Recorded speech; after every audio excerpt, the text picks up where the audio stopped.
நம்ம பசங்க வந்துட்டு நாங்க வந்துட்டு பாகிஸ்தானோட ஆட மாட்டோம் அப்படின்னாங்க. அது எனக்கு செம்ம காண்டாச்சு காய்ஸ். நீங்க வந்துட்டு என்ன வேணாலும் என்ன சொல்லிக்கோங்க, நீ வந்து ஈவில் அப்படி இப்படின்னா சொல்லிக்கோங்க, எனக்கு ஆக்சுவலா அது பிடிக்கல. எனக்கு வந்துட்டு நம்ம லெஜெண்ட்ஸ் யுவராஜ் சிங், ஷிகர் தவன் அவங்கலாம் விளையாடாம ஃபேன்ஸ் எல்லாம் ட்ரோல் பண்ணிட்டு போறாங்க. அதெல்லாம் பார்க்கும் போது எனக்கு ஏதோ கவர்டு மாதிரி இருந்துச்சு.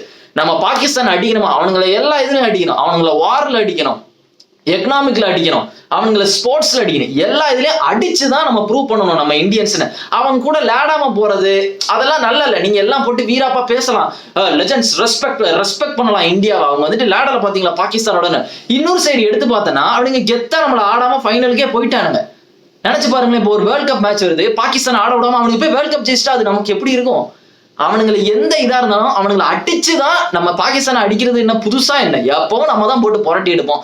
அவனுங்களை அடிச்சுட்டு நம்மளே போய் சவுத் ஆப்பிரிக்காவை ஃபேஸ் பண்ணிக்கலாம். எப்படி ஃபர்ஸ்ட் இன்னொரு டவுட்டும் இருக்கு, எப்படி இந்தியா வந்துட்டு செமிஃபைனலுக்கு வந்தானுங்க அப்படின்றது ஒரு பெரிய கேள்வியா இருக்கு.